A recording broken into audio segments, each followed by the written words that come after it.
This is the story of how one student changed everything by learning how to learn. Once upon a time, in a small town far from the bright lights of big cities, there lived a determined but confused engineering student named Maya. She had just started her first year at university and was excited until she opened her first calculus textbook. It might as well have been written in another language. Equations twisted like snakes, circuits looked like tangled spaghetti, and physics felt like trying to breathe underwater. Maya wasn't alone. Across the world, thousands of students were facing the same struggle. But unlike many who gave up or just survived their classes, Maya decided to fight back. She stumbled across a book called A Mind for Numbers by Barbara Oakley, and it changed everything, not just her grades, but the way she thought, studied, and saw herself as a learner. Let's follow Maya's journey and learn how you, too, can master your studies, no matter where you start. Chapter 1. Understanding how your brain learns. At first, Maya thought her brain just wasn't built for math and science. But then she discovered something amazing. Your brain is like a muscle, and with the right training, anyone can grow stronger at learning. The book introduced her to two powerful thinking modes.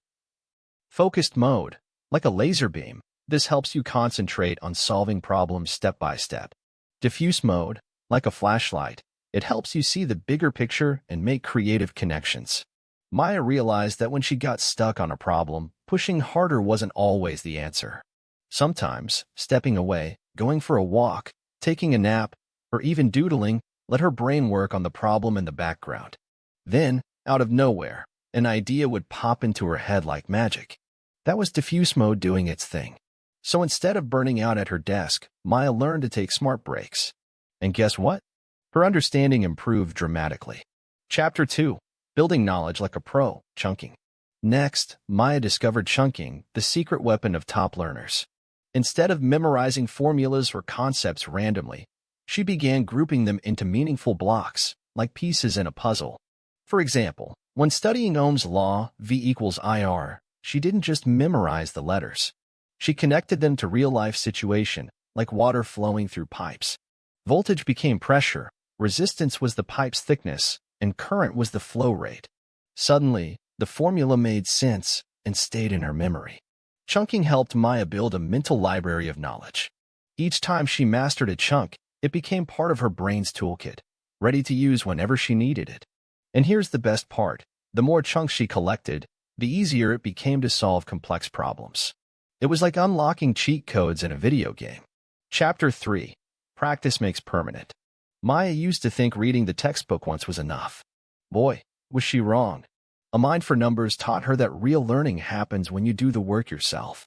So she started practicing problems daily, not just before exams.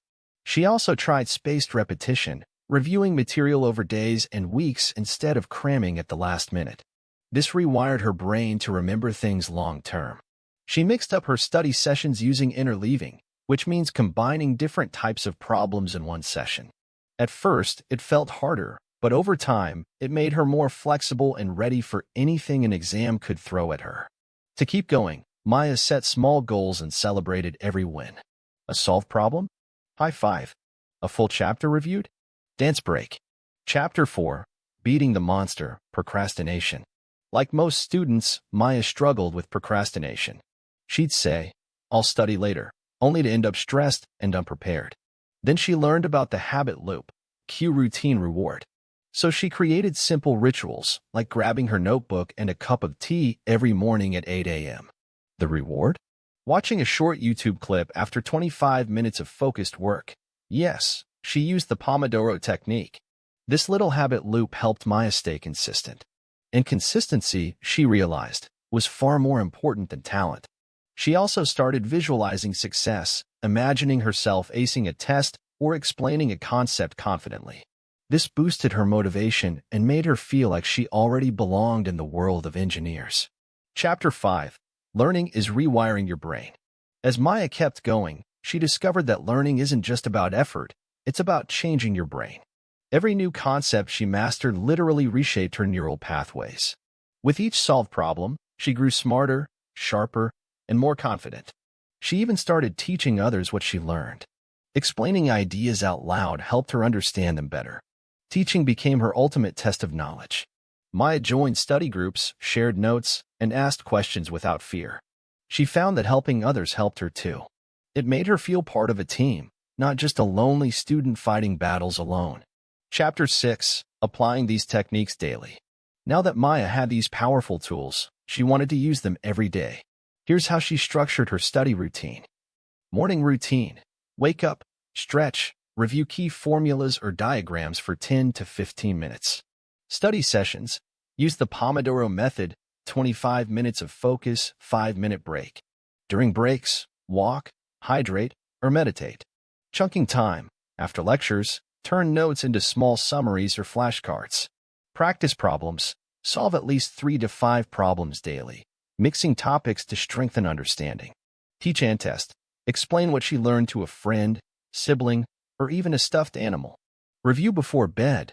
Go over main ideas to help the brain process during sleep. This system made her feel in control. No more all-nighters. No more panic. Just steady progress, day by day. By the end of the semester, Maya wasn't just passing her classes, she was excelling. She went from feeling overwhelmed to feeling unstoppable. And all she did was change how she learned. Because the truth is, you don't have to be a genius to succeed. You just have to learn how to learn. And now, so can you. If you're an engineering student feeling lost in calculus or physics, remember, it's not about being born smart. It's about becoming a better learner. With the right strategies, anyone can master math and science. All it takes is understanding how your brain works, practicing smart, and never giving up.